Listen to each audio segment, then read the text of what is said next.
Welcome to the High Ground Podcast. I'm Stevie W. And Callum. We're in the same room for the first time in months. Yeah.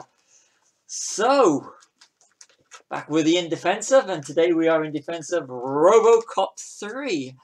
Released on the 5th of November 1993 in the US, and we had to wait all the way till the 24th of June 1994 to see it. We had to wait for an American film to come out later here. No. Oh, yeah. I mean, no, this is supposed to be about 91, maybe 1991 when it was scheduled for its original release. I believe it was something to do with Orion going bust, wasn't it? Yeah. That it was shelved for 2 years or something. Didn't you look at the special effects and you think, yeah, that kind of is 1991. Yeah. I remember seeing it was advertised around about the same time as Back to the Future Part 2 in the likes of Starlog. Oh, wow, really? So, and because they're doing featurettes on RoboCop 3, I'm pretty certain we're talking about 28 years ago. Well, if it's 91, I suppose they would have started making it 2 years before, wouldn't they? So, Back to the Future 3 was 89, wasn't it? Back to the Future was 89 with Indiana Jones and Ghostbusters 2 and Batman. Oh, was it? Oh, yeah. It was 1990 here, though, wasn't it? Back to the Future 3, or was it still 89? Back 3 was 90. Back 3 was 90. Back 2 was 89. Yeah. So, November 89 for Back 2 and May for Back 3. Best one. That's for another podcast. Definitely coming to the High Ground Podcast, which is the best of the Back to the Future sequels. That's a good idea.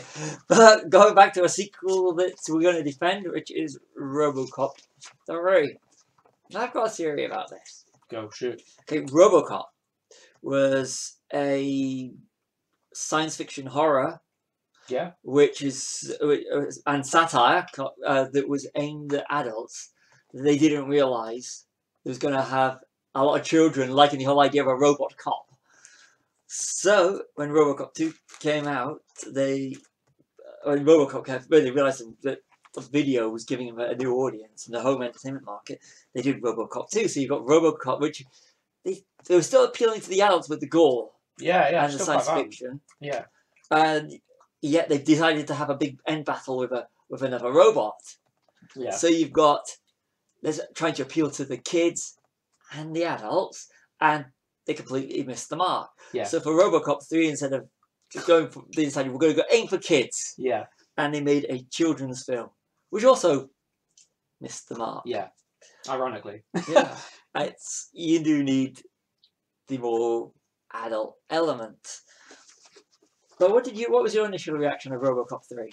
When it first came out? Yeah. Oh, well, I was a kid at the time, so I kind of liked all the whole, like martial arts about robots and the whole idea of I always quite liked the idea of, like these bad guys like evicting people out of their homes, and RoboCop's this sort of savior figure. And I think even like John Carpenter that like said something, because Fred Dekker directed this, didn't he? And he is like in horror circles, Night of the Creeps, and did something else. I'm sure I can't remember now. But is it the Monster Squad? Yeah, Monster Squad. Yeah. One of my favorite horror films of all time. Like, I mean, he was a more than competent director, and because he was in the horror circle, obviously, I think John Carpenter was one of his friends, and he told him the plot, and he was like, "Wow, that's quite left wing," because it's kind of like They Live a little bit. That's the same sort of plot, like a homeless guy moving into this neighborhood where they're being evicted by the. I kind of like that. I think the storyline's okay, actually, because, I mean, the background behind 2 and 3 is that Frank Miller originally wrote screenplays, and it was like a lot like the first one, like violent, dark, and for whatever reason, I think Paul Verhoeven doesn't really do sequels. So this takes some elements from that script, and they did a comic adaptation as well of Frank Miller's original scripts for those, and they're really sort of close to the original mark.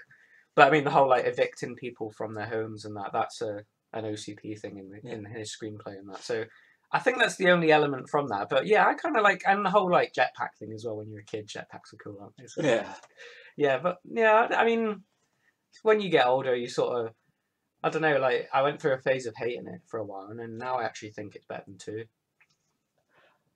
I don't know why. Like I maybe like 2 is only edging it out because Peter Weller's still in it. Evan Kirshner directing a Evan darker Kirshner, sequel. yeah. Well, they say a darker sequel. The darker sequel of Empire Strikes Back. So he was Yeah. the name that was going to make the Yeah, RoboCop darker sequel, which ended up not being darker, but a lot I think lighter than the original. 2 annoys me because it's more of a missed opportunity. Like, you have Peter Weller and you have Evan Kirshner, and yet it just has an uneven tone, like you were saying. Like, it starts, it's still gory, but and then there's just 2 robots fighting at the end. It's just, it feels like an episode of a RoboCop TV series rather than an actual full film.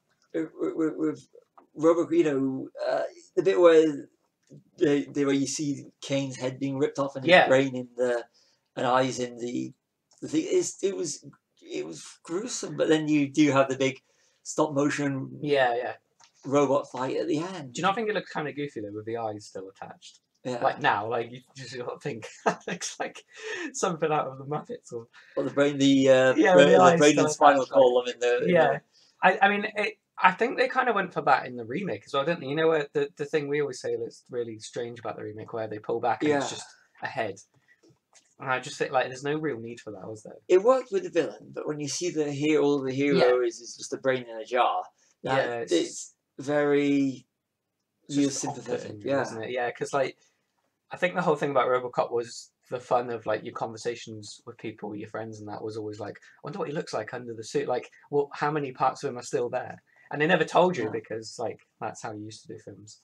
but everything has to be explained now because people are thick. Yeah, the majority, should I say, the people that they want to have answers to why this is happening. You can't just you've got to have a straight answer. Yeah, because that's why you have on YouTube. You have all these videos, the ending explained, is the bane of all fucking YouTube. That is. Because you can't have a thought that's random. That's I was going to go back to the villains. Yeah.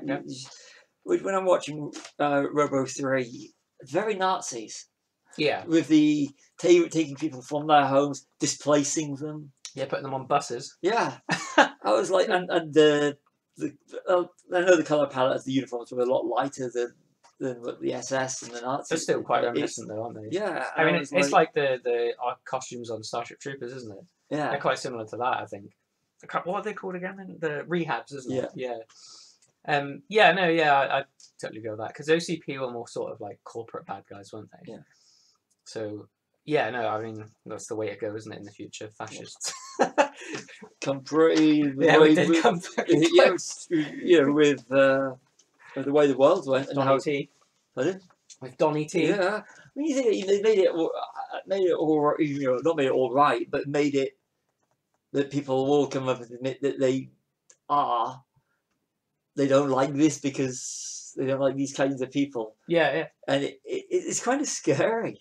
It was weird. I mean, there's a lot of sort of science fiction films from the 80s and early 90s that got some stuff right, isn't there? Yeah. Like, I mean, even the first RoboCop film, like, that's corporations now, isn't it? I mean, they're not shooting people in boardrooms, but I mean, can you imagine that happening? Yeah. Or like The Running Man, I'm just waiting for like Bloodsport to come back. I always thought, well, when I saw American Gladiators, it always had a very bit of a, not in terms of the going out and killing, but the whole idea of making it a game. Yeah, with one person, with the corporation. Yeah. With the American Gladiators and the contestants, and they're being chased by the others. Yeah, I always thought that was inspired. That show, and of course, Gladiators in the UK was inspired by Running Man. I always saw that.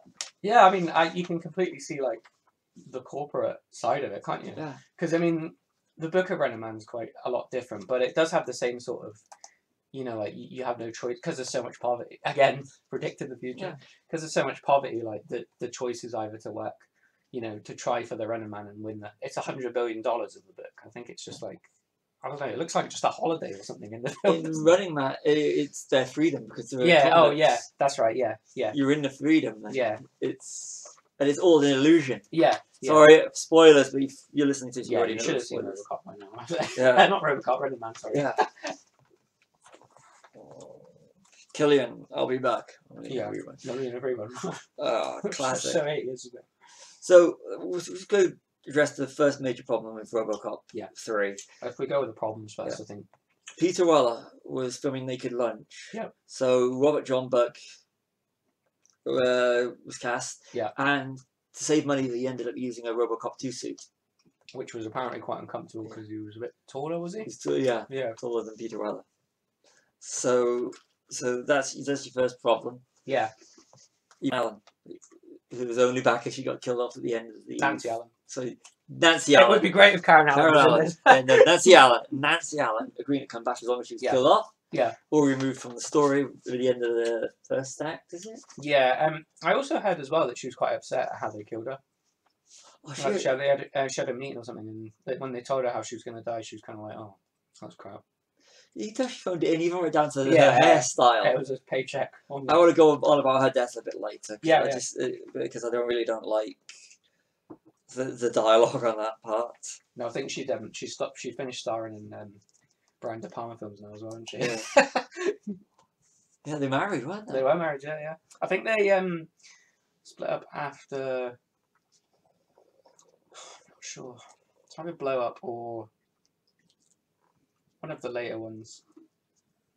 Can't remember. John Lithgow's probably in it as well. Yeah. John Lithgow's good.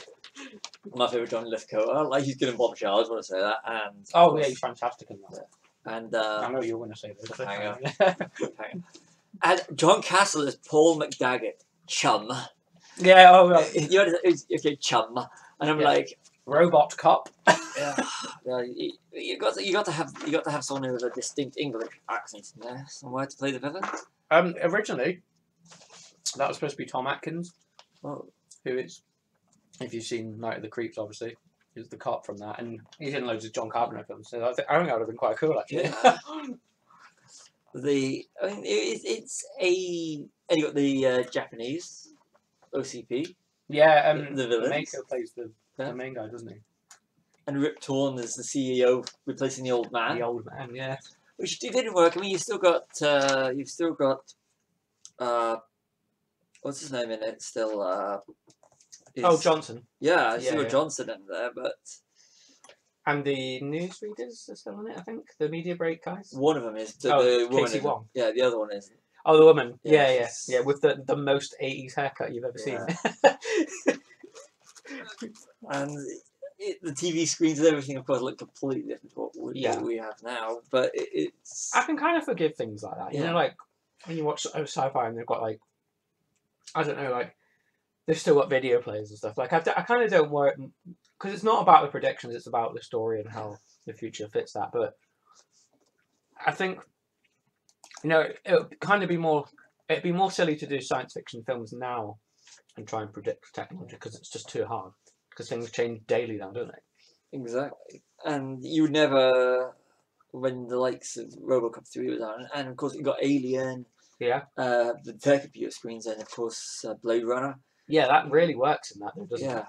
Like, if you were to say that you can get, you can get everything onto a little stick that you can carry around, so much information, nobody would believe you. And flat screen TVs and even phones that you can type. If you need to know something, you can have it at your fingertips within seconds.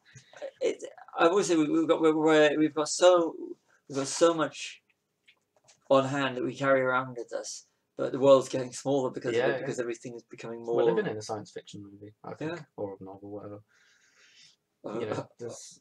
There's not. That's what I mean. Science fiction's kind of ghettoized now. There's not much they try and predict anymore. They just sort of set the story down. Because I think everybody wants to consume now, then move on to the next thing. We've not got the time to. I mean, if you look at say like 1984 or all the Watchmen, or people don't have time to. People don't want to sit down and invest, and they just want popcorn, so to speak. It's not good. I mean, you could get away you're doing releasing RoboCop 3 today, because that's what essentially the remake was, a toned down RoboCop. But to actually get a theatrical release for ultra violence, and even the violence in RoboCop compared to the likes of Game of Thrones, The Boys, or American Gods, it's all tame. Yeah, I mean, there's still some like bits where I still think Murphy's death's quite brutal, but Yeah, I mean, like the toxic guy. That's not Yeah. meant to be taken seriously, is it? Oh, that's gruesome. Oh, what I remember seeing when I saw it on video, that was heavy. Get away from me, man! It's gross. Yeah, no, I remember when I was a kid, my dad had taped RoboCop off the telly, so you can imagine it was like the most cut version you've ever seen. And when I first saw it on video, and I saw that scene, I had nightmares because I was like, how was that cut out? I don't even like. There wasn't even time to fit that in. And, it's just now it's like hilarious. It's gross. As soon as you see the way it's all done, it's fantastic. But still some kind of practical in this film, isn't there, if I remember correctly? In RoboCop 3, I think there's still some practical work, isn't there? Yeah. Yeah. I think they just went a bit silly with the jetpack and that. Yeah, I mean, you got the obvious puppets for the samurai robots. Yeah. So, and I mean, a lot of it is all because they obviously the budget was of 22 million, and it says the worldwide gross US, well, I say US gross because it can't be right, was $10 million. It can't be right. Well, I know it flopped, but I don't think it flopped that bad. No, I think that was the US gross was 10, but they haven't got the figures. I don't think it caused. Well, Orion was already bankrupt, wasn't it? Yeah. I don't think it caused. That's not what caused it. No, is it? no, it's just a casualty. It was interesting little thing that I noticed was so this was 6 years before Phantom Menace. Yeah. So you got Remy Ryan, Nico, who's a child helping RoboCop that knows all about how to hotwire anything electronic. Yeah. This is Anakin. Including Ed 209. Yeah. She's a young Anakin Skywalker. Yeah. Yeah. Pre-Phantom Menace. That trope. We all love that trope in science fiction. Oh, yeah. A clever kid. And yeah, I just thought, Anakin Skywalker. I think probably one of the only sort of sci-fi clever kid tropes I've ever seen done well is probably John Connor in Terminator 2. I think he's not that annoying. He's kind of like, well, I'd be like that if I was 13 and I met a cyborg from the future. But his mother trained him up. Yeah, to be. So, yeah, I suppose so. Yeah. Survival techniques. Yeah. So. But I mean, like a lot of other sort of science fiction kids are annoying, aren't they? Yes. But they put her at the forefront. They put Nico at the forefront, which means she's the character. She's the relatable character. Yeah. So by her being the relatable character, is definitely aiming at a younger audience. Yeah, definitely. And when you see one thing I thought was really funny that was going on about children is the Johnny Rehab adverts. Yeah. Toys. I remember that. I used to think that was like searched everywhere to see if that was a real cartoon or not. Like that's how much I was intrigued to see if it was a real thing. But yeah, no, I still kind of like the advert, intermission thing that they do. I think that's kind of makes it feel real, doesn't it?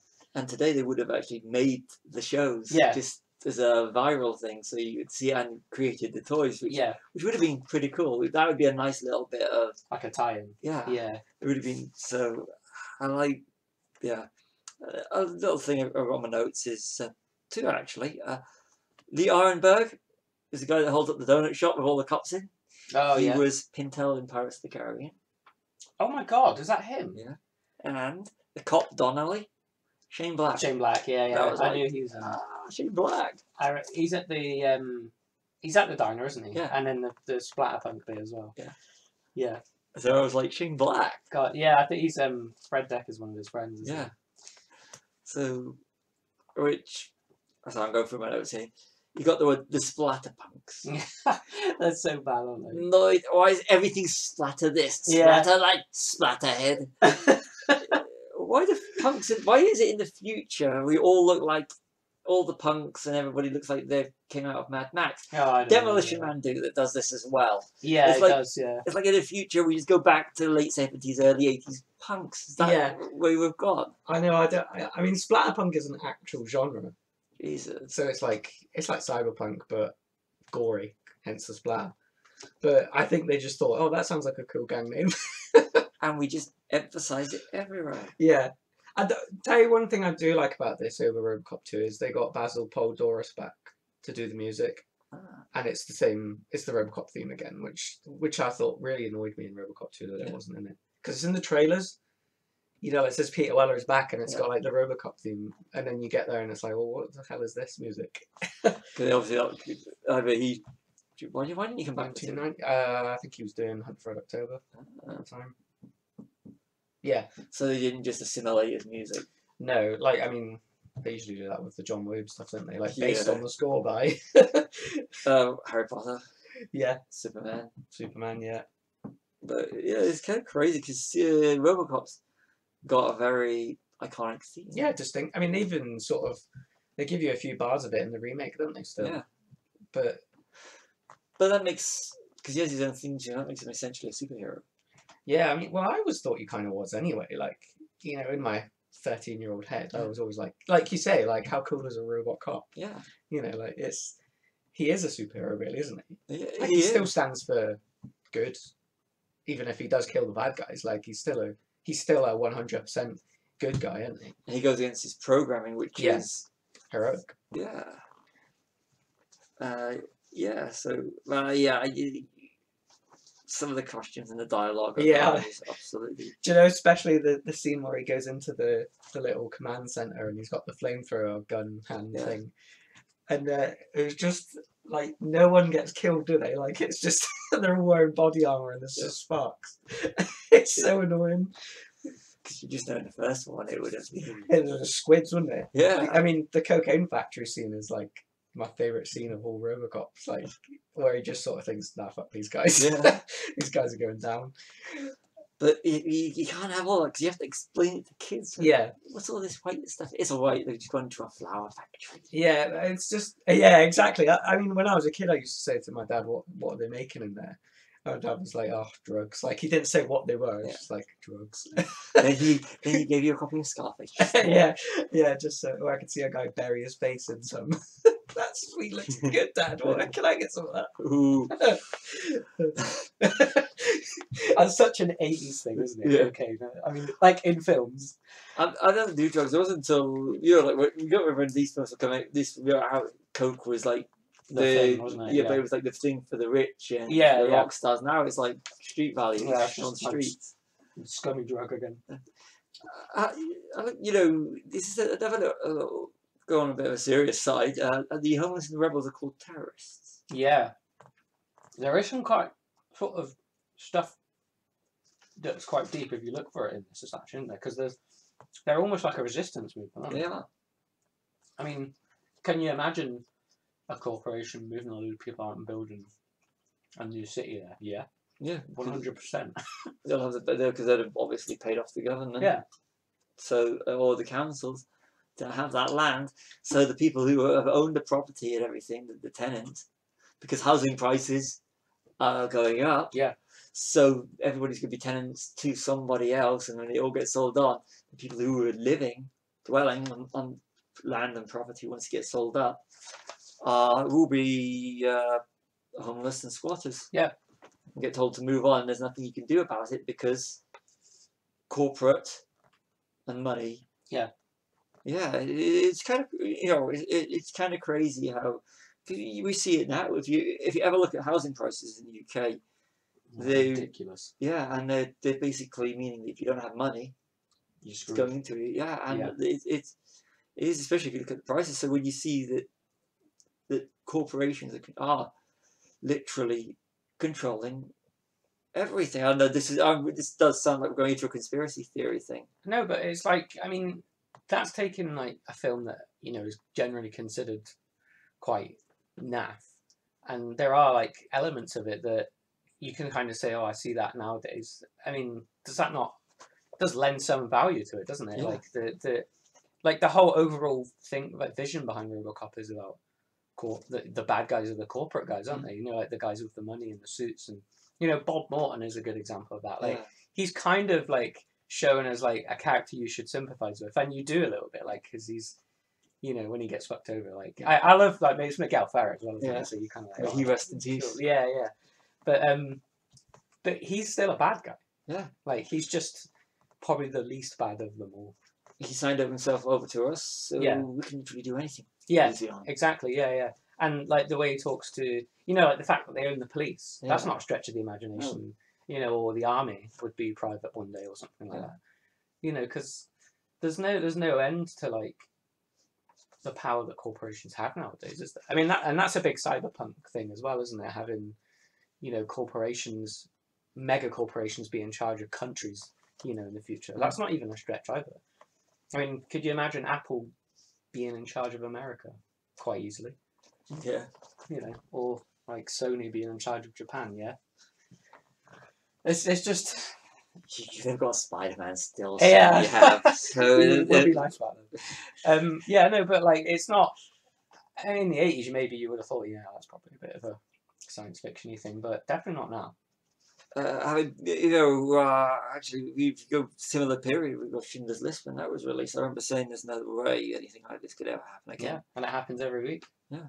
Not on that scale, but like there's always a nutter out there that's willing to do stuff that isn't very nice. And spread propaganda. Which goes back to the rehabilitation centres. Like the last president of the US. Yeah. Oh my God, he was. Yeah, they have the rehabilitation centres in RoboCop 3, which are concentration camps.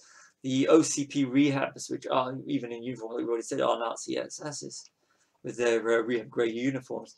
By having grey as the colour of the uniforms, it's kind of like saying, good guys or bad guys, you choose. Yeah. Yeah. And it's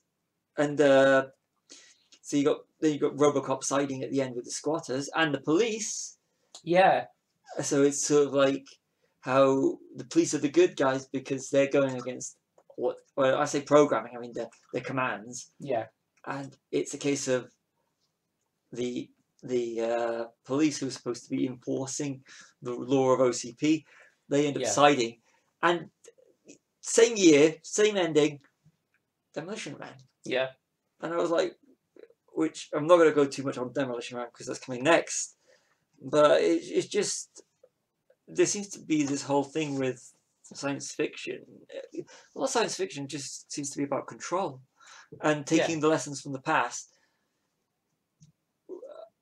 real lessons, and then showing people now or showing a future where if we don't look at these lessons, and even in something as trivial as RoboCop 3, we still have these lessons that are trying to, maybe intentionally, maybe unintentionally, educate people of what could happen. Yeah, well, I've always thought science fiction is the best medium to have a message. Because all the other stuff like the technology and the future and all that, that's sort of like the stage dressing, isn't it? It's not like, it's when people start thinking that's the important thing that you get a film that's not very, it's just trivial. Whereas, something like Blade Runner, the fact that you don't like it when you're a kid, but you do when you're older.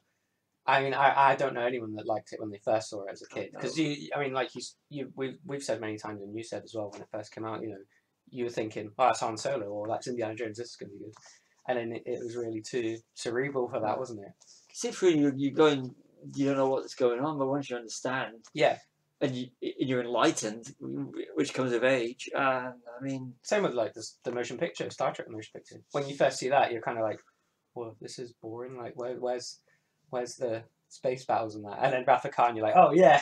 But then when you're older, you kind of look at it and you think, wow, that's really deep. And Star Trek, the motion picture is my favorite Star Trek movie because it's got a heart. It's got. Why does the villain always have to be bad? Yeah. And Spock says something like that, doesn't he? Like, why is it always something we don't? No, it's McCoy, isn't it? It says, why is something we don't understand always called a thing? Yeah. And I always think the thing about science fiction is, even with the likes of RoboCop 3, if you would suddenly say, as a revelation, that this is what happened now because they predicted in RoboCop 3, and if you were to suddenly start doing viral videos and posting everywhere, it's easier to label people as nut jobs because they're taken from science fiction. So anyone that might get something right, if you check their history or stuff or things that they like, and it's suddenly you can put keywords like Star Trek or Blade Runner or RoboCop, and you can discredit people easier. Yeah. By what they like, even if they may be right. Because you do, I mean, God, Big Brother is Watching was 1984. George Written in the Orwell. 40s. Yeah. You know, I mean, did that guy know something we didn't, or did he just see because he saw communism and fascism happening in the same decade? You know, But it's easier to discredit people and more out there. Yeah. Yeah. I mean, now, how many times do you say like, "Oh, look at this loony," like talking about aliens and stuff like that, and you know, there's conspiracy theories about 9/11 that are more stupid than aliens. You know. Yeah. But you do get the thing is, we were with conspiracies is that you always get the nut jobs that are trying to, that might not necessarily be nut jobs, but they're the ones that are doing it so that they get their 15 minutes of fame. Yeah.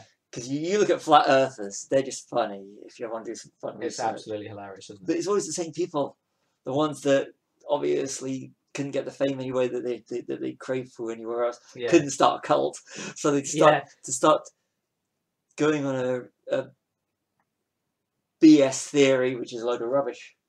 Yeah, I mean, isn't that like a famous observation that to get rich quick, you just start a religion, don't you? Yeah, and you don't have to pay taxes. That's why I'm glad Philip K. Dick died when he did, because I'm 100% sure he would have started his own cult.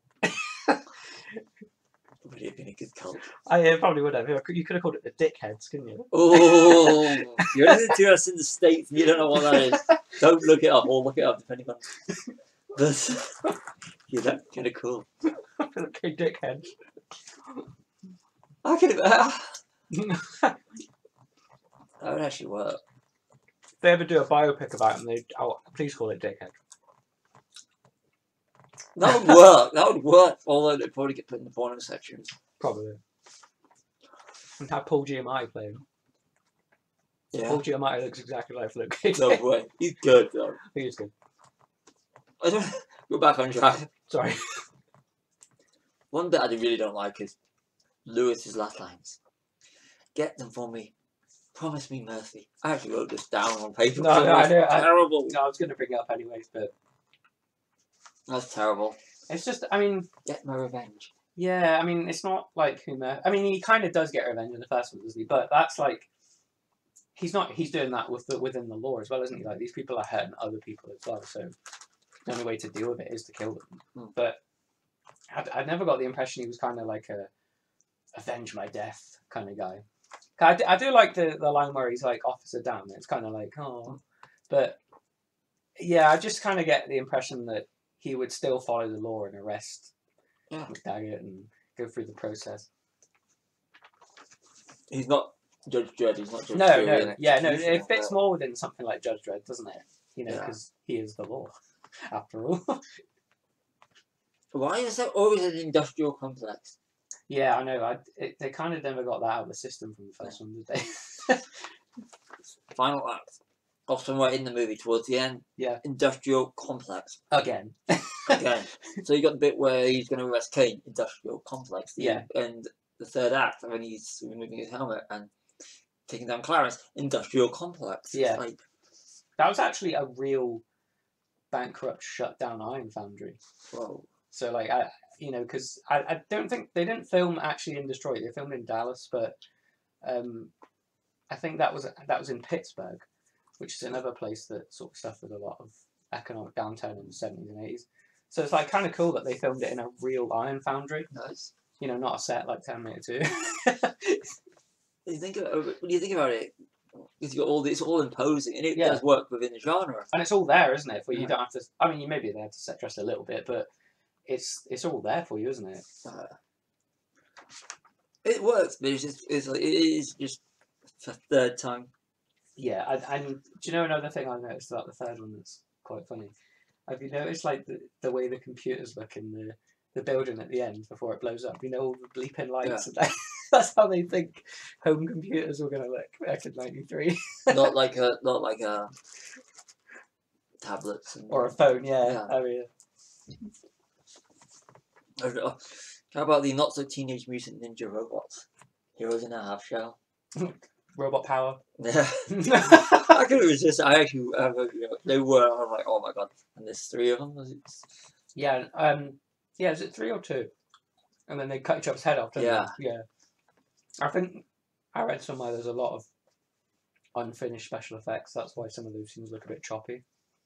I mean, the scene where he's like beating RoboCop up is kind of stupid, isn't it? Yeah. And how when he cuts his arm off, he cuts it at the point where you can actually fit the gun straight onto it. Yeah. Here's you know, got the street war. When RoboCop taking on OCP, you got the street war. Yeah. It reminds me of the end of Police Academy. Which one? The first one? First one, you know, when cops go out, then the trainees go out at abandoned streets, and Yeah. the whole. It's like a very sandy brown look. It reminded me of Police Academy.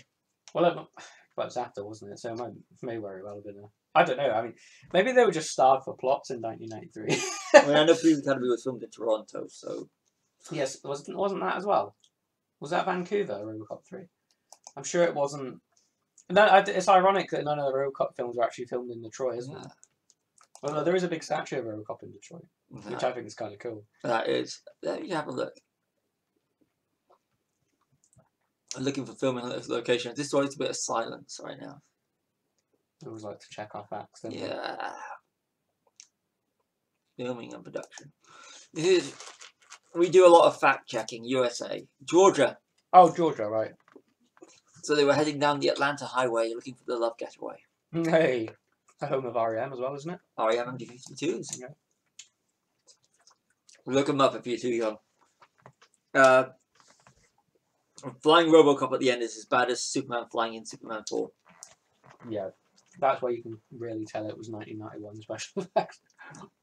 Gives expecting the word cannon to be on it. What I do find interesting is there's an advert at the beginning. Do you know in first two they were talking about Delta City, aren't they? Yeah. Like this new city they're going to build. I don't know if you're supposed to assume it's been built or if that's why people are being moved out in this one. But you never actually get to see it finished, do you? No, maybe they'll do it if isn't there still another RoboCop in the cards? RoboCop Returns, yeah. But from what I've heard, it's kind of like a Halloween 2018 deal where it's only after the first one. Sweet. Well, that's the only way to do it, really, isn't it? I mean, yeah. Make it 18. Make the bad guy a relative of Clarence Boddicker or a friend or something like that, revenge. And make a bloody good RoboCop. Bring Peter Weller back. Oh, yeah. Or Paul Verhoeven. The ending. You defeat the Nazis. Sorry,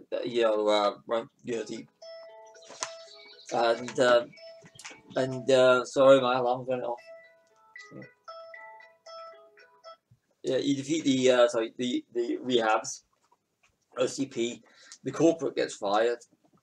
The Japanese owners learn from their errors and mistakes. And then you got the reverse of the ending of the original. Right, Rick Warner says, says something to me, says, RoboCop says, my friends call me Murphy, you can call me RoboCop. You know, that's the leading of the sequel. Yeah, instead of, what was it he says? My shooting son, what's your name? Yeah, Murphy, that's it, yeah. So he's RoboCop again now. Yeah. After fighting through all that programming. He wants to be known as RoboCop. He's a figurehead. Yeah, and he's a product, isn't he, as well, still. Like, I think the remake, you sort of notice more than all of them how much of a product he is, because of the, you know, those stupid-ass fucking bits with Samuel L. Jackson, where he's just clearly filmed his scenes in a day. That film actually has a lot of high-powered paychecks. Yeah, I mean, you've got Gary Oldman as well, haven't you? Michael Keaton, yeah. 2 Batman alumni. Joel Kinnaman, yeah. Yeah, loads of DC people in there. Yeah. It's just... That was, like, I kind of didn't mind Joel Kinnaman in it. I thought he was okay, like, he wasn't, like... It wasn't his fault, I think it's just a bad film, wasn't He's it? good in Suicide Squad. Yeah. So I won't knock him. I will not knock him. Just as I won't knock Jay Courtney because he's in Die Hard. Oh, yeah. But he's good as Captain Boomerang. Robert John Burt, funnily enough, is in a film that we really like. He plays the police captain in Black Klansman. Oh. I didn't realise till like I thought I don't know that guy's face, and then I kind of went, cut his top and half his face off. That's RoboCop. Black Klansman's good. Really good. I like the ending. I'm not going to ruin that for anybody. If watching it for no. the ending, it's worth watching it for the ending. It's just brilliant. Oh, I can't believe I missed this out. I like,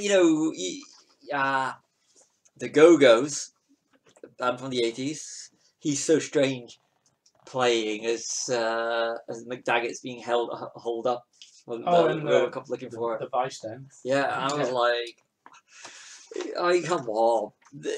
So music has gone back to that kind of like now 80s and 70s. That was Belinda Carlisle, wasn't it? Yeah, Belinda Carlisle's group. Or you could have Jamie Dean Cafe, except for calling it Belinda Carlisle's group. Although they were actually as well. They were on the end of Spider-Man Far From Home. Yeah. With Vacation. Yeah. But I just thought it was good because I remember sitting in the cinema and it came on and I was like, because I was a big Go-Go's fan at the time, I was just like, yes, this is good. Or is this RoboCop 3? Yes, RoboCop 3. Yeah. Is that the pink Cadillac scene? Where shortly after, isn't it? Where he takes that pimp's car and it gets like destroyed in the car chase, doesn't it? On RoboCop 3. Yeah. And he goes, what is your problem, sucker? And then he's like, oh, I mean, officer. Because all pimps look like that. Yeah, apparently. But it's good because they got the same the Kid Goes Wild song from RoboCop 2, which is a very when the RoboCop's going in the arcade. Oh yeah, that is a very 80s sounding hair metal song and like venue as well, isn't it? Yeah, it's so 80s, isn't it? It just okay. I know now, especially. No, because there's no original music and everything, and no originality out there. We actually are going back to these times, but to actually have it all going on the screen, especially, but it seems to be the whole for that sort of that, like we said, that look is all with music and everything. Well, it's true, isn't it? They say nostalgia runs in 20 to 30 year cycles, don't they? Yeah. So like. Films in the 80s would be nostalgic about the 50s, like Back to the Future, things in the 70s, like Grease. And now everything is the 80s again, isn't it? Ready Player One, I think films like this make comebacks, don't they? And I think if there is one decade I want to be nostalgic about, it's the 80s. 80s is... it was perfect. It's the perfect decade for remembrance, isn't it? 80s is just when you could get. I mean, I'm going to do our one reference per one. Jaws created the modern blockbuster. Yeah. The summer blockbusters. Yeah. Star Wars amped it up to 11. Then from Star Wars, because the visual effects and everything, and more they could do more. And then you got horror, which was getting not as gory as it is now, but it did start that trend.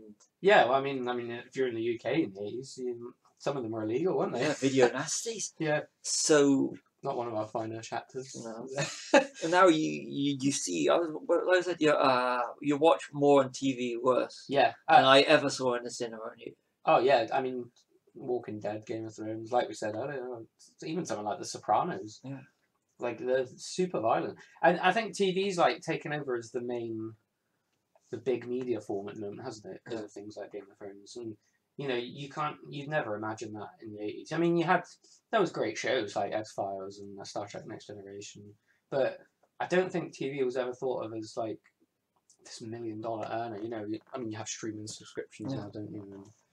And I never thought it would overcome cinema in that sense. But it has in a way, hasn't it? It's the main storytelling platform now, isn't it? I think that I listened to another podcast, or I think mobile phones was ultimately going to kill cinemas because people can't take their eye off screens for more than 5 minutes. Yeah. You've got to check everything. So that's ultimately, and with TV is more disposable. Yeah. And whereas... Or you can watch it wherever you are on your phone, can't you? Yeah. And it's meant that, I mean, I'm glad that I was able to say I went to the cinema and saw the second and third RoboCop films. And of course the new one, the remake, whatever you want to call it, reboot, whatever. But it's nowadays, that would be a mini-series on TV. Yeah. And whereas RoboCop 3 was dumbed down for a children's audience, if it was a TV series, they'd amp the gore up even worse than the first RoboCop because they know that would be a selling point because parents will let their kids watch it. Whereas because you had the watershed at 9 o'clock in the UK, where you couldn't show violence, you couldn't show this, because we've really come out of a period where we sit down. I don't watch TV. No, terrestrial TV. Terrestrial TV. At a point, I know that at 8 o'clock on a Friday, Disney will do its dump. So we'll get, so to speak. yeah, and, you know, it's new releases. Yeah. You'll get your, as of time of recording, you'll get the likes of Mighty Ducks. Bad You'll get Batch. the Oh yeah, sorry, I thought you meant like Bad Batch at the moment, isn't it? Bad For Star Batch, Wars, yeah. And Mandalorian, and whatever it is, whatever day it's going to go, gone back about 8 o'clock. So you're looking at about an 8-hour difference between us and the States, so it would be midnight for them. So everybody gets it on the same day. So Yeah. you know what time you could got to be up at if you were one of these people that have got the luxury of being able to not work that day and go, I can watch Mandalorian now or whatever it is, because you just know by the time within an hour or 45 minutes that someone's already going to be posting on screen 15 minutes afterwards of the spoilers. Yeah. And because they've got That to get it all episode out there. sucked. Yeah. There's no middle ground anymore, is there? Like I remember when people used to say that episode was good, but now it's either oh my god, best episode ever, like ever spelled EVAHHHH, or it would be worst thing ever, ban this show, petition signed here. And but you'll know about it before. Yeah, you see it. As much as they say, you know, especially with Disney, will say no spoilers because people they will embargo it until Monday, so it gives people the opportunity. You've already got the keyboard warriors those that make money from it already putting spoilers up on how it should have ended and all the shit like that, because everybody wants to be one step ahead of it all. Yeah. And we've even got people we work with that do it, haven't we? They want to let you know that they've seen it and that they can bask in the glory that they're socially relevant until they tell you it, and then they go back to obscurity. But something like RoboCop 3 today, they would have introduced the violence into it because they knew the audience would have been it's an 8 to 10-year-old audience. They just know that the parents would have disabled the controller. Yeah. That's. I mean, we've said this many times as well. Like I think, like my parents were never they were not restrictive on what I watched. I mean, they didn't let me watch like Caligula or porn or anything like that. But 18 films were never off the cards if they were just something like RoboCop or I don't know, like most action films were 18s back then, because like they were pretty violent. But I mean, they got. Yeah, then they're not reclassified, so they'll use the right terms. But no, I mean, my mum and dad were always like, yeah, there's nothing wrong with that, watch it. Or if they thought there was, they would say maybe wait a bit longer. No, nudity was never a big thing either. Like, I've told the story many times about Trading Places, about my dad being too slow to cover my eyes when Jamie Lee's tartars come out. But I was never harmed by any of this stuff. Like, it was all given to me with the faith that I would be okay with watching it. And I think, I'm sure your parents were the same. You trust your child to know what they like and don't like. It's better to watch it with them than going around someone else's and then watching it there, because at least you're controlling the environment. Yeah. And I mean, you get those films, don't you, where you are with your mates and you're like, oh, my mum won't let me watch this. Like, they're kind of like forbidden films, but it's never, unless you're totally mentally unhinged, it's just a film, isn't it, at the end of the day? And I think, like, that's where they sort of fell off the train with this, like we've said, that they just didn't know who to market these films to. like you say at the start, I mean, RoboCop 1 was very, very violent, but kids loved it. Yeah. So what do we do about marketing? Well, RoboCop was already out before they realised it on home video. They realised that there was that other audience. Then when RoboCop 2, it was, you have to get that audience as well. And same with like Freddy and Jason films, undoubtedly adult films because there's murder and sex and stuff. But kids loved these films. Like Freddy was on lunchboxes, if I recall that correctly. It was. Like how is that? But yet Batman Returns is too dark for a happy film. Like I don't understand. That's opinion of product and the ownership of the product, as is saying that we are specifically aiming at this audience rather than it's for everyone. Yeah. So whereas like Batman's quite a famous character as well, isn't he? So whereas Warner Brothers wanted and McDonald's wanted this whole bright lights and everything, even though, yeah, it's perception of product. Although ultimately, if you look at it now with the Joker and with the Nolan Batman films, they're dark. They're darker. Yeah. I mean, I'm sure, but the Dark Knight had McDonald's tie-ins. I'm definitely sure it did, or Burger King or something. Grittier period of time. Yeah, right now. We've said this about James Bond as well, haven't we? How people weren't really ready for Dalton, but yet all we want now is a gritty, hard Jason Bourne Bond. Yeah. You know, like, well, that's what Dalton was. Why did no one like it then? You know, it's because he came he came 2 years off the back of Roger Moore. Yeah, and whereas there was a bit of a break between the campy Die Another Day and Casino Royale. Yeah, and Casino Royale, Die Another Day was the last James Bond film. The original timeline, and this is the start of a new timeline, so you could say it's a different James Bond. Yeah, I suppose a different continuity. Yeah, but I mean, it's strange, isn't it? How all this, and interesting how marketing and like perception of things change. Like we were saying about this, like it's quite clearly marketed for adults, but by the third one, you've got a PG. Well, I think it would be a PG-13 in America, wouldn't it? Yeah. It's 15 hit, but I don't even think it should be a 15, to be honest. God, no, it's a PG. I mean, I've seen same where Ryan's a 15. Yeah. How is that the same degradation as that? Like, I mean, it's just, I think it's mad, and so interesting how that happens. How you can have a series start off completely one way, and then by the end it's a toy commercial. Like Terminator. Like Terminator, exactly like Terminator, yeah. I mean, they've never, ever got that right from after Terminator 2, have they? Arguably after Terminator 1, but that is an argument for another time, isn't it? I like Genesis, I'm sorry. I like Genesis. Genesis. I do like Genesis, yeah. But I mean, the best they can kind of do is a sort of greatest hits Terminator film now, isn't it? Yeah, and they rely too much on the time travel thing to explain things away, don't they?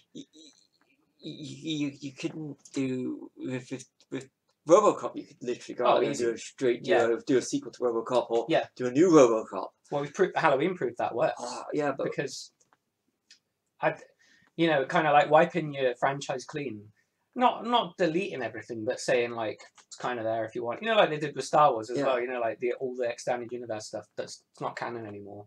Everything from this point is, but we're not saying you can't read it. That works. I like with Halloween, you know, that to me, that's what I did watch horror for years, but because you said Danny McBride wrote it, I was like, yeah, I'm gonna watch it. I knew that would bait you in. Come on, I like Danny McBride. Like a fish on a hook. Yeah, but it was good. It was that's which we did a commentary track for. Yeah, listen, really check it out. It was, and it's. But but I gotta go back on the thing with. You look at another one we did a commentary track for, Nightmare 4. Yeah. You look at Nightmare 4, which was the MTV toy selling one, and RoboCop 3 was the MTV one as well. Yeah, essentially. And there was toys out at the time. There was cartoon series. There was comic books. Yeah. It was. I remember the animated series actually. Yeah. I remember the comic books. Yeah, and the comics. Yeah. And RoboCop vs Terminator. Yeah. Oh god, that was a great game. And the comics. Yeah. Oh yeah, did the comics as well, didn't they? And there's been things like Alien versus RoboCop and stuff like that. You know, Dark Horse owned every title that wasn't owned by Marvel or DC. I miss those times. I do, yeah. I mean, Alien and Star Wars is all owned by Marvel now. Yeah. You know, the comics. It's kind of doing Alien. It's the corporate thing again, isn't it? Jedi versus space suckers. That would be cool. That would be very fucking cool. The thing is, RoboCop. So you had after RoboCop 3, you got the spin-off TV, the live mini movie, wasn't it? Prime directed. Yeah, and there was a TV series, wasn't there, as well? Yeah. Which actually isn't that bad. It's not as bad as you think it would be. I'm not quite sure if those TV movies are episodes from the show just made into a movie or not. Because I know it's cancelled after the first season. But it was alright. Like, they were all kind of generic stories, you know, like mind control stuff and computer stuff. But it's kind of strange because they don't have like the rights to call like Lewis Officer Lewis or like OCP. It's all like sort of RoboCop's the only thing they can get the rights to in it. Jeez. They've tried. I mean, I think ultimately, if they do manage to pull off another RoboCop like Halloween style. But other than that, I mean, I could never see in the next 10 years them ever trying to reboot Terminator. RoboCop seems to be like a low key Terminator in the sense that they've tried it so many times, people are sick of it. Yeah, well, I mean, RoboCop. Well, like you say, yeah, I think it was originally. I think when Ed Newmeyer and that sort of wrote it, I think it was a kind of lower budget Terminator, wasn't it? If that's even possible. I mean, Terminator was quite low budget, wasn't it? But it proved the whole sort of science fiction robot thing was cool. Yeah. And then you get someone like Paul Verhoeven who isn't he said many times before he's not comfortable in science fiction, and he even threw the script in the bin. Jeez. And it was his wife that said, "Paul, you want to read this? This is pretty good." And he's like, "Nah, I don't know. It might not ever make my break into Hollywood." Little did he know. Well, he did, but then he made Showgirls. But I think we should do an in defense of that. Showgirls. Yeah, I'm gonna have to watch Showgirls. Yeah, I'll bring around that. Okay. I'll watch some it. tissues. Yeah. Oh, that is the ultimate. Yeah, coming soon. Literally. Yeah. Oh, seriously. Oh, that's bad. We'll definitely have to do Starship Troopers though. Yeah, I mean, as a side note, we both love Paul Verhoeven, don't we? Yeah, he's good. And I remember watching Starship Troopers on the big screen, so I'd love to see him return just for a RoboCop film. Well, that would be good. I remember a few years ago when Arnie sort of did his comeback after Last Stand. There was news of he's going to do another Conan film. It's going to be called Conan the King, and Paul Verhoeven was going to do it. And I thought, oh my god, that'd be amazing. But for whatever reason, they passed on it. I mean, the amount of films that should have been made that never got made. Alien 5. Yeah. RoboCop Returns with Neil Blomkamp. Prometheus 3. Yeah. Which I've heard isn't cancelled. So I don't know what's going on with that. I'd like to see it. It's supposed to be called Paradise, isn't it? Another ship? Or a working title. Either that or something to do with David being a lunatic. I really want to know what happens because I have to Covenant. After second and third viewing, I actually enjoy. As long as I forget there's a beginning and an ending, I just like the bulk in the middle. Yeah, and the whole Mortal Kombat android fight as well. So, RoboCop 3. I mean, there is more. Definitely, I can definitely say there's definitely more to it than. Yeah, I actually really enjoy watching it. I always prefer these rewatches. I always find another reason to watch again. Yeah. So I don't think it's undoubtedly bad. Like there's no doubt about it that it's infinitely inferior to the first film. But I think some parts of it are actually better than 2. Some story elements are better. It's 2's quite generic, isn't it? And it relies on the fact that Peter Wells, isn't it? I like RoboCop 2 because I remember going to see it at the cinema. And it was an 18 certificate. I was not 18 at the time. So it was exciting. It was exciting. And when it came to RoboCop 3, like I said, because there was the delay. So getting to actually see RoboCop 3 and getting to see RoboCop 3 in the cinema, to me was a big deal, and I enjoyed it at the time. Yeah. I really did. So... Well, you never think these things at the time a lot, do you? You kind of... It's the first time you've seen it, so you're just trying to relax and have fun, aren't you? And this is... when RoboCop 3 came out, this was... I was already in college at the time, so I was already studying media. So, you do go into these things with rose-tinted glasses. Yeah. And then you change your mind, and you go back. But when we're doing this, we treat this. We do notes. We do everything like this. It's like being in college and university again. Yeah. So it's kind of interesting when taking more from it than. Yeah. The majority. I mean, if you're listening to this, you obviously like more than just listening to people bashing things. Yeah, yeah. I mean, So it would have been easy to make like, why is RoboCop 3 shit? Like, wouldn't it? I mean, you could have sat there for ages talking about how bad it is, but why would you want to do that?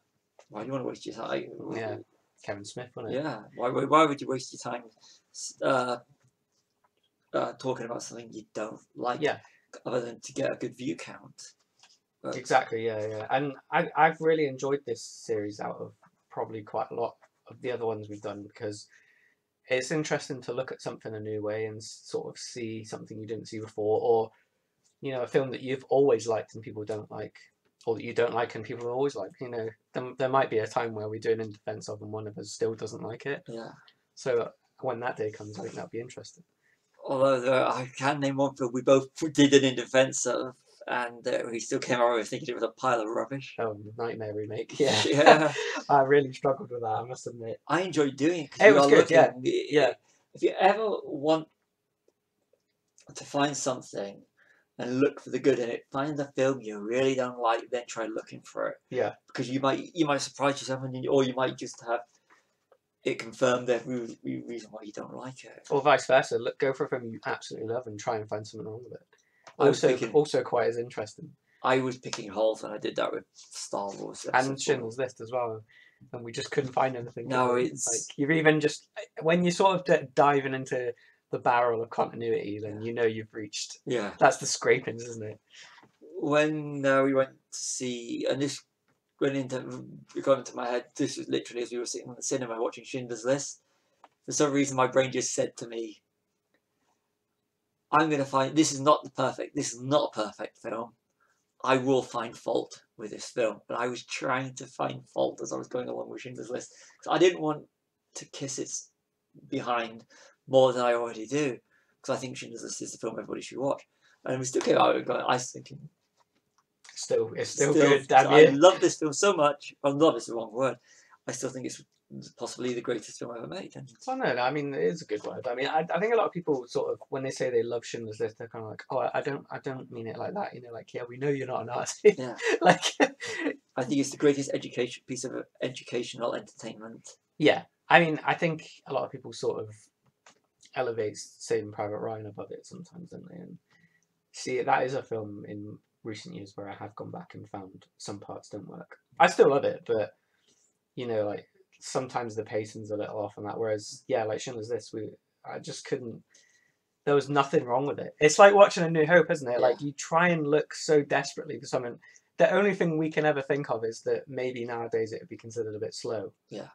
But that's not really a criticism, is it? It's just you're digging for things when you know there aren't any. I mean, we were introduced to all these things for the first time, so and every shot has been, and that's the fun with episode 4 is Star Wars, is that you can go, oh, that was using Family Guy, that was done in The Simpsons, that was done in American Dad, and I'm just quoting, or that was they referenced that in this film, or Kevin Smith did that. Well, I mean, RoboCop's kind of like parodied a lot, isn't it? Yeah. As well, like the first one, and there's even a Direct Line insurance advert with RoboCop on it recently, and I was trying to and the Turtles as well, I think. Yeah. And when you're in an advert for insurance, you've done well. Definitely.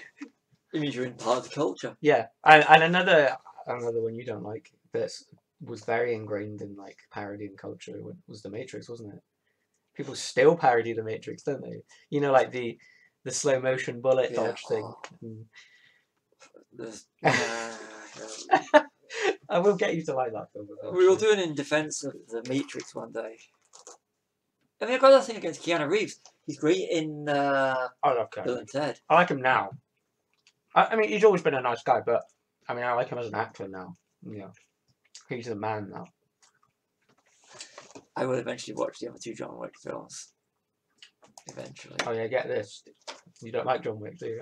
I don't like John. I watched it because it had Ian McShane and the Vulture from 99 in it, and Jason Mantzoukas. That's the third one, isn't he? Is it the third one? I'm gonna have to watch it because he's in it. Because I do like Jay. I think it's him, isn't it? He's in the third one, yeah. But Vulture's in the first one. First one, yeah. So is Ian McShane. Sully from Commando. The little fella that he drops off the cliff. So I will watch Keanu Reeves. And I'll watch a good Keanu Reeves. So we go off subject now. If you want to watch Keanu Reeves in a good film, it's called Bill and Ted Face the Music. I've yet to watch. I like that. I did enjoy Bill and Ted. And you've got I'm having brain freeze. Sorry, I was up really early this morning, listeners. So Lawrence Fishburne Oh yeah. from Ant-Man and Wasp. And Nightmare 4. Yeah, and Ant-Man and Wasp, and he's good. And Man of Steel. So we will coming soon to the High Ground podcast after we've done some other stuff. We will eventually watch The Matrix and maybe do a commentary track on it. Yeah, I think that'd be interesting. So, I think it'd be good to have opposing sort of opinions for one of our podcasts, for one of our commentaries, because most of them so far they've all been films we like, haven't they? Yeah. I'd like to do this actually. I'm up for it. Third one, I think that'd be interesting. So, as I'll point out, the next one we're going to be doing, a very similar vein, Demolition Man. Yep. So, if you've not listened, it might be on this thing already by the time you listen to it. So that's more of an analysis, isn't it? Yeah. Because we both there's nothing to not defend. It's not in defense of. It's more of an analysis. The next one is so. My final words is I'm not gonna lie. I did enjoy RoboCop 3, and I enjoyed RoboCop 3 when I saw it at the cinema. And I'm not gonna be I'm not one of these revisionist people. Oh no, I think there's far worse. There's far worse sequels out there. Oh yeah. So yeah, just if you haven't seen it, check it out. It's still quite enjoyable, and yeah, some of the dialogue's crap, but that's the enjoyable part, isn't it? If you remember the quotes afterwards. So yeah. Very true. So this has been In Defense of RoboCop 3. I'm Stevie W. I'm Callum.